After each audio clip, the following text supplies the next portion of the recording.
Okay, so I'm going to share my screen with the handouts that Janet sent you before, again, to explore the life lessons we can learn from Purim to celebrate the small Purim before the big Purim coming up next month during the Adar 2nd, during the second month of Adar, which of course was inserted for this leap year. So let's get right to it. Lesson number one, the story of Purim, as you may know, is a story that conceals the identity of God. The name of God is not mentioned once in the story of Purim. And if one reads the story of Purim, it seems to be like a story that follows a natural path, almost follows an accumulation of what one may call coincidences, even though we don't believe in coincidences in Judaism. But it seems to be like a classic novel where there's a bad guy, a good guy. The bad guy gets his way at first, but the good guy in the end wins, and there's a happy ending like almost any Hollywood story. So it seems to be completely void of God. But there is a reason why God decides to conceal himself in the words of the story of the Megillah of Purim. And speaking of this disguise of God, this is also why we disguise ourselves. But there's a reason why we disguise ourselves, why we wear costumes on Purim. What is the reason? Does anyone want to read here? Why do we disguise ourselves on Purim? Can anyone read? Does anyone want to read? I can read, being that I'm not hosting. Okay. All right, go for it, Hannah. Rabbi Menachem Schneerson, Purim 1965. Why do we disguise ourselves on Purim? Because on Purim, nothing is as it seems. Was the banishment of Vashti simply one of those things that happened when a debauched Persian emperor gets drunk? Was it just a coincidence that Mordechai happened to overhear a plot to kill the king? Did Achashverosh choose Esther to be his queen because she happened to be the most beautiful woman in the empire? Was it plain bad luck for Bed Haman that he happened to come visit Achashverosh just when the king was having Mordechai's heroic deed read to him? Was it Esther's charm and Achashverosh's flippancy that made the king suddenly hang his favorite minister? Minister, right. So this is to take us again through the story of Purim. And it seems to be like, everything as mentioned is a coincidence. But there's a reason, of course, why God decides to disguise himself, why this story of Purim seems to be like a natural story, even though, of course, it demonstrates one of the greatest miracles of Jewish history. And the reason for that is because God was trying to teach us that nothing seems like it is. I know that in English we say seeing is believing. We don't believe that in Judaism. Seeing is not believing in Judaism. What you see is so often not what you get. There's so much more to what the naked eye sees. There's so many layers, so much depth to every person, to every challenge, to every moment, to every place. And really, it's our duty as Jews to develop that eyesight, or maybe that listening ability to all of the inner dimensions of everything, of every person. And this is really the main message of Purim. Queen Esther is disguised as a queen, but really she comes out as the greatest heroine, and as the greatest Jewess, or as the greatest Jew, who comes out as the representative, as the advocate of the Jewish people, and shows up when she needed to show up, when it counted. She stepped up to the plate, even though, by the way, it went against her own personality that was maybe an introvert type of personality. She was shy. She didn't want to be in the spotlight, but she stepped up to the plate. That inner identity of Esther shone at the perfect moment, just as we too have to understand that sometimes people's real identity is concealed, but we have to yet believe in them, because we know that when push comes to shove, they too, like Esther, will rise to the occasion and shine. So often we judge people just because of their external look, or maybe because of one episode, 2 episodes, instead of looking at the great picture and the deeper picture, dare I say. But here comes Purim with its most unique and powerful message. Nothing in life seems like what it is. There's so much more than what the naked eye sees. And this is why, again, this God of ours is concealed in the story to teach us that he's concealed in most things in life. And just like in the story of Purim, we still believed in him, even though he was concealed. We still believed in the hero in Esther, even though she was concealed. We still believed in the greatness of the Jewish people, even though that too was concealed. And that belief, that ability to dig into the external layers of life and discover the treasures within, is really what led us to this great miracle and to ultimate redemption. Now, this is also the significance of the name Purim. The very name Purim, does anyone want to read this? These words of the Talmud from Menachot 20. The very name Purim, which in Persian means a goral. Does anyone want to read? Please. I can't see all of you because you're on the side. So if you want to read, please just unmute yourself and read. Anyone? The very name Purim, it's a short paragraph. Come on. I'll read. Thank you. Heidi will read. Okay. Go. The very name Purim, which in Persian means a goral or goral, I don't know how to say it, Right. a lot. Right. Haman has cast a random lot to determine the right day in which to kill all of Jews. This captures the message. In the end, Haman's toss of the pur happened within a grander text of a more profound pur, or lot for the Jews. Right. The goral means a lot. And what's interesting is that the story of Purim is really highlights this lot, this lottery that Haman took to pick the date in which he decided to exterminate the Jewish people, right? It fell on the 13th of Adar. This was a lottery that he took. But we name the whole miracle of Purim after this lot. Why name this beautiful festival after Lot that our evil enemy took? Why not name it after Esther? Let's call the festival of Purim the festival of Esther, or the festival of Mordechai, or the festival of God's miracle to the Jewish people. Why a lot? Why name Purim Purim?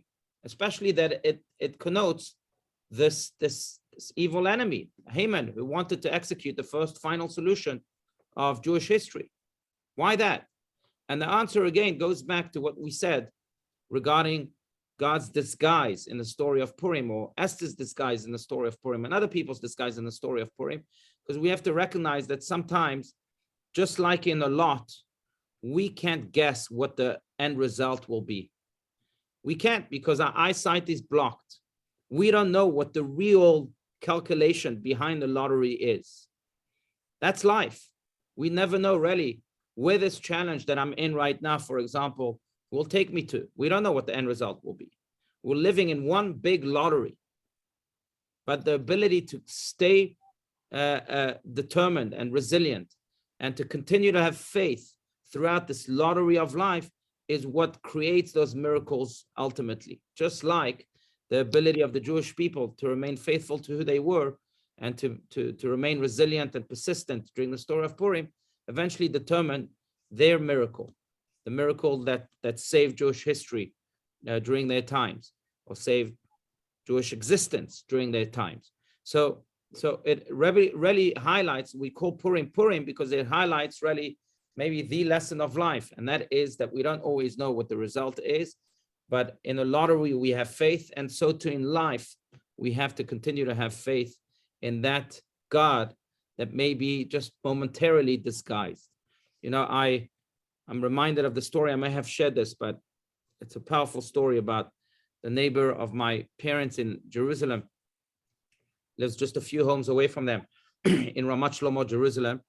And my parents' neighbor has a big scar on his left cheek. And I don't know if you recall the story, but he once told us the story of how when it was time for him to start dating, to get married, no one would date him. Why? Because he had this huge scar. And he went on hundreds of dates, and they always ended the same way. He never got a second phone call. No one ever followed up after the first date, and he knew it was because of the scar. Finally, he wanted to give it up all. And a friend of his convinced him, no, just go on one last date. I have this perfect girl for you. He said, okay, this is the last time, but if it doesn't work, that's it. I'm never going to get married. He goes on this date, and she speaks to him for much longer than other dates used to speak to him, for an hour, for 2 hours, for 3 hours. After 3 hours, she says to him, tell me, I have a question for you. This is a question no one ever dared ask him. What is the scar that you have on your left cheek? And he said to her, look, first of all, I appreciate the question. Until now, no one asked me about my scar. But secondly, I'll tell you the story. I was on my way home from high school one day, late at night in Jerusalem. I was walking home and I hear this girl crying, being attacked almost. And I looked at the local park where the cries were coming from. And I saw that she was indeed being attacked by this man. So I quickly went, I jumped on the man. I told the girl, run, run, run away. And I, in the meantime, continued to tackle this man. He took out a knife and he scarred me on my left cheek. Thank God I survived. But ever since I have this big scar. And the woman who's listening to the story says, what? It's you? I've been looking for you for 5 years now. The girl that he had saved was the girl that he was not dating. And Yeshua, for the first time in his life, was a person who was able to look beyond the scar that he had, beyond the external layer that he had, and see the hero within, see the true beauty within this human being. And this is really the story of Purim, the story of this lottery, that we very often are in a lottery. We think we know it all, but we don't. There's so much more to life than what, again, our naked eyes see. And if we're able to dig beyond those scars, beyond those external layers, then we'll see an Esther, a hero in each and every one of us, and each and every person that we encounter. We'll also see God that may be disguised in his full glory, calculating and creating for us a miracle that is yet to come. That's the power, and that's really the most important lesson of Purim, and therefore, again, Purim is called Purim. Before we go to lesson number 2, I do want to open this up. I don't want to be as often monologuing here. Does anyone want to share anything? Anyone? Okay, fine. I can't see you all because of the way this is set up. Okay, so we'll go to lesson number 2, going all the way. So it's another interesting note, but the story of Purim, as opposed to every other story that we have in Jewish history, is a story with a tremendous abundance. The way that Achashverosh had a feast at the beginning of the story is described as if this was the feast of history. I don't think any other feast in the Tanakh, in the Bible, includes so much abundance like the feast that Achashverosh had, with which we begin the story of Purim. Let's just read some of the things, some of the materials, some of the fine luxuries that were included in this feast. Does anyone want to read here? Esther 1:6-7. Yes. Yes. Who said yes? There are spreads of white, fine cotton and blue embroidered with cords of linen and purple on silver rods and marble columns, couches of gold and silver on a pavement of green, white, shell, and onyx marble. And they gave them to drink in golden vessels, and the vessels differed from one another, and royal wine was plentiful according to the bounty of the king. Right. Okay, so now the big question, of course, is why describe this feast? It seems to have no connection whatsoever to the story of Purim. The story of Purim is about the Jews being in danger and Esther stepping up to the plate and saving them, and Mordechai too. Who cares what type of feast he had? Is it really necessary? I mean, the story, the Megillah itself, the reading of the Megillah itself, which usually here at CBT takes place on Purim night and during Purim day, also in the morning, lasts about 45 minutes. The story could be much shorter if we could skip chapter 1 and chapter 2, which speak about the feast. Why speak about the feast of Achashverosh? And the Talmud relates to this feast in a very important way. And it says that, maybe I'll just skip the reference itself, but it says that we ought to learn from Achashverosh, because when he threw a party, he went all in. And so too in life, we have to go all in. Every moment that we have in life, we have to go all into that moment. We have to be fully present. We have to celebrate it every second. Same is true with any other celebration that we have, like Achashverosh had. If we have a celebration, if you have reason to be happy, or even if you don't have a reason to be happy, celebrate your happiness all the way, like he did. And even a foolish king understands this. And as even more so, we too can understand, ought to understand this too. It says here at the bottom paragraph, even this foolish king understood that in life, you got to give it all you got. You ought not to have a life of quiet desperation. Do not settle for smallness. Life calls on us to live it, to live to it, or to live life to the fullest. And that really is also another important lesson that we ought to take from the story of Purim.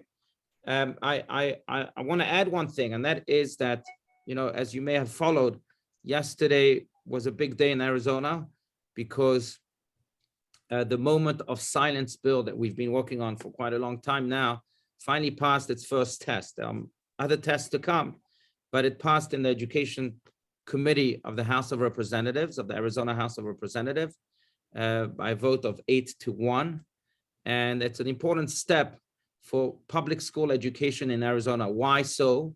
Because the moment of silence bill, as we've explained in the past, is a bill in which will enable our children in public schools to begin the day with 2 minutes of silence, in which they will dedicate those 2 minutes to reflect, to center themselves, to truly be present with themselves, which is what we're talking about here, and to think about their creator and how accountable they ought to be. Now, this moment of silence was inspired by the late Lubavitcher Rebbe, who after the attempted assassination on Ronald Reagan by a guy named John W. Hinckley, he asked the question, how could it be that this John Hinckley, who came from a good family and a wealthy family and with good education, goes on to try and assassinate the president of the United States? And his answer was, that's because unfortunately our society is not God-centered. It's not rooted in this ideal that there's a God that is watching you and that there's a life that he's expecting you to live fully, meaningfully, and purposefully. And that gives room, of course, to crime, all sorts of different crimes. And therefore, he suggested to have this moment of silence.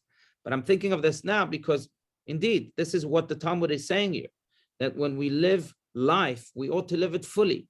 We ought meaningfully, of course, not fully with vanity and as they say in Yiddish, Narishkeit, but fully with meaning, fully with purpose, fully with the exercise and the actualization of the yearnings and the desires of our soul. That's exactly what Achashverosh is doing, and this is what we ought to do. And maybe this is why, when God decided to command the Jewish people to build a tabernacle for him in the desert, he asked them also to go in all the way, to give their gold, their silver, their copper, their jewelry, whatever they may have had. Why? Because God was saying that if you wish to create a tabernacle in your own lives, a connection between you and me, between heaven and earth, then you also have to go all the way. And I think in this age of distraction, it's a very important message. The moment of silence message, this message is an important message because, our kids are distracted by millions of things that come their way. Of course, the attention spam in 2022 has an average of about 8 seconds per person, which is, by the way, less than a goldfish. Goldfish has a 12-second attention span. We today have an 8-second attention span. No wonder we are drawn to TikToks and quick Instagram pictures, and we scroll and scroll and scroll and scroll because there's no attention whatsoever. And in a generation like that, this message, I think, ought to resonate even more deeply, because if we are so distracted, when will be the time when we'll be fully present, when we can truly focus on the task at hand right here, right now? And yeah, this is what Achashverosh is teaching us. Go all the way, be fully present. Go give it your all. Stop, being in one place at the same time being in another 20 places. Go, stop being distracted and give your all to yourself, to the actualization of your soul. This is how you build a tabernacle for yourself. And this is how you bridge your earth to God's heaven. So that's really the other lesson we ought to draw from the story of Purim. Before we go to lesson number 3, does anyone have any other comments? Please. I just Rabbi, want to say congratulations, Mazel Tov. Sorry? Yes, I'm just saying congratulations. Thank you. Mazel tov for getting the Thank you. bill passed. Yes, thank you so much. Thank you. It's the first step.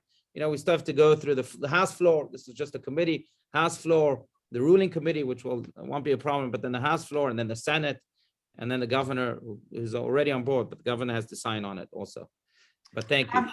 Rabbi, I wanted to say that really, I totally understand what you're saying, because I have a very hard time concentrating on one thing. But when I am at shul, that's why I love coming to Shabbat services. It's like I really can concentrate on what's going on, Okay, happy to hear that.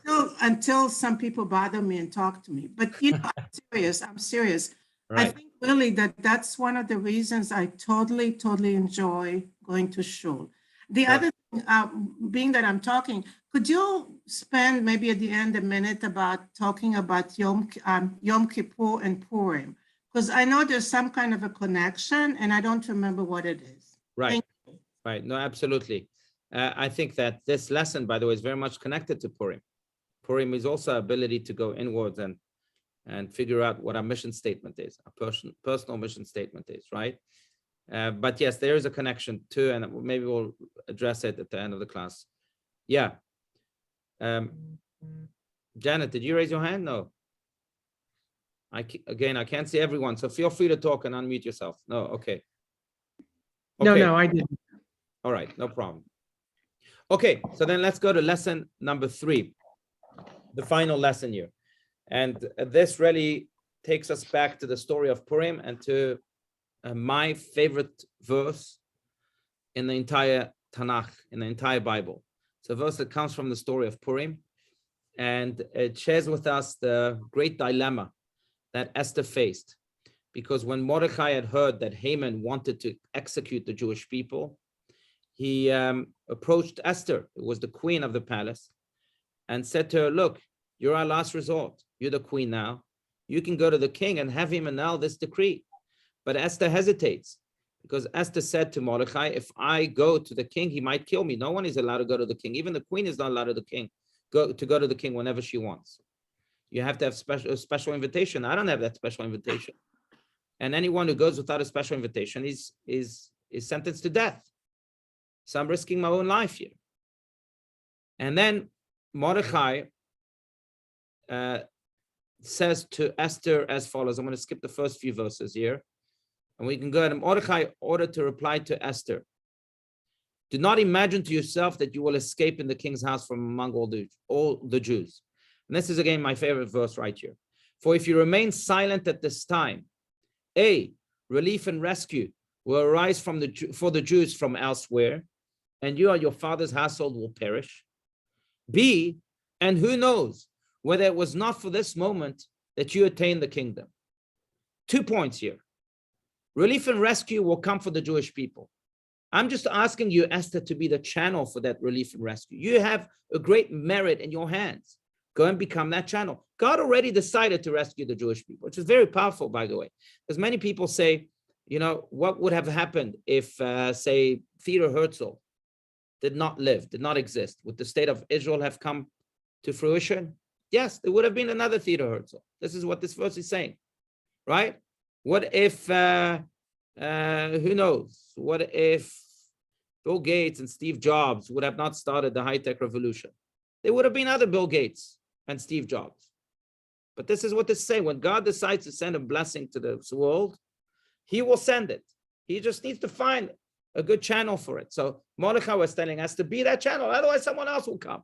And you and your father's household will perish. That's number 1. But number 2, and I think this is the strongest point here in the verse, and who knows whether it was not for this moment that you attain the kingdom. God gives you all of this royalty. Why? Not for you just to bask in your own royal light. Not for you just to enjoy all the perks that come along with being a queen. Not for you just to get a sense of power and self-pride, but rather for you to seize the opportunity that he gives you right now to save the Jewish people. For you again to step up to the plate and do that which is right, whether it's comfortable for you or not, whether you are doubtful or not, whether you feel that you may get killed or not. Doesn't matter. All of this royalty was given to you, maybe just for this moment. So go ahead. and show up to history, to Jewish history. Step up to the plate. And I think this verse speaks to each and every one of us, because every day, we have our own schedule, we have our own plan. We know we have this meeting, we have this lunch, we have this breakfast, we have this errand to run, whatever it may be. But there's also God's plan for us. And sometimes it doesn't coincide with our plan for ourselves. And we said ourselves, no, this is taking me out of my comfort zone. No, I'm too lazy to do this. No, I'm going to hit the snooze button and sleep an extra hour. And 1 second, who knows that if not, who knows that maybe God gave you everything you have up until this point today, for this very moment, for you to show up and seize the opportunity He's placing in front of you. Maybe this is your whole purpose of life altogether. The Baal Shem Tov, the founder of the Hasidic movement, would say that sometimes the soul comes down to this world to fulfill just one singular favor to yet another person, to another Jew. That's all. One favor to one person. You live 70, 80, 90, 100 years to do one favor to one person. That's why your soul came down to this world. Now, of course, we don't know what that favor is, and that's why we have to seize every opportunity. But what he's saying is that sometimes God gives us all that we have for that moment. There was a crazy man by the name of Michael Fagan, I think was his name, who in 1982 infiltrated the Buckingham Palace in Great Britain and went straight to the room of the Queen. She was stunned to see a stranger in the room. She was afraid for her life. But she wouldn't want to scream, because who knows, if this guy was armed, he would have shot her. So you know what she did?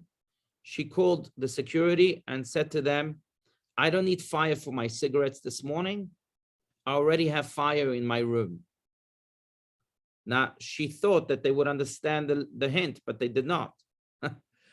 Only after about an hour, a cleaning lady comes and sees this complete stranger in the room, and they immediately went and handcuffed him and put him in jail.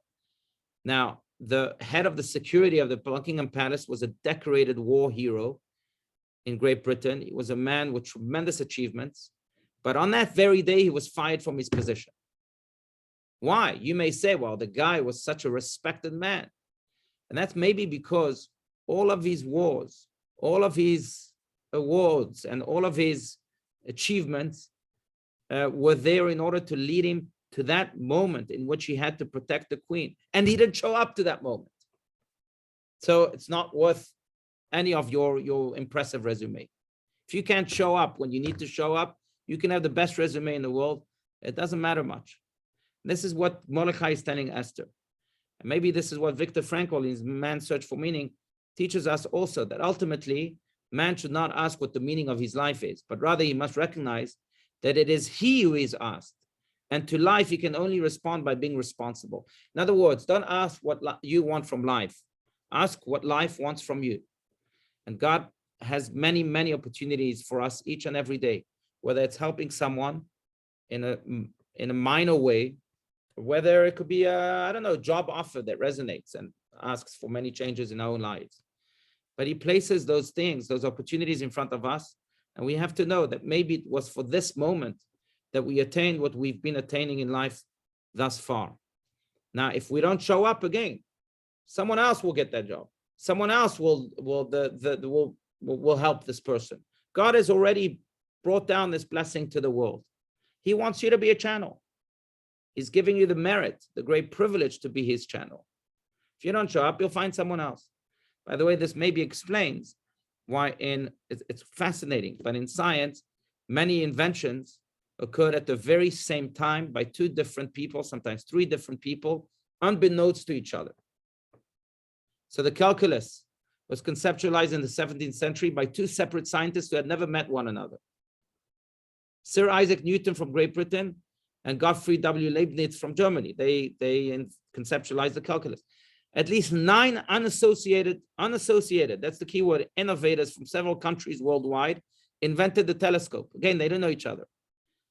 Chloroform was first produced in 1831 by 3 separate examiners in the United States, France, and Germany. Of course, being in 3 different countries, they didn't know of one another. Sound film was invented by Joseph something of Poland in 1922 and by Lee DeForest of the United States in 1923, and they didn't know of each other's work. The vaccine for polio was formulated in the 1950s by 3 independent individuals. And most recently, 2011 Nobel Prize in Physics was awarded to 3 different individuals for independently discovering that the expansion of the universe is accelerating. What this is saying is that when God decides to send the blessing of calculus, or the blessing of the vaccine for polio, or the blessing of whatever, the chloroform, or whatever else that we read here, he will send it. And he will send it to this world.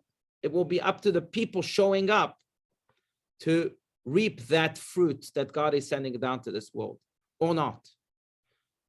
That's what this multiple discoveries is pointing out.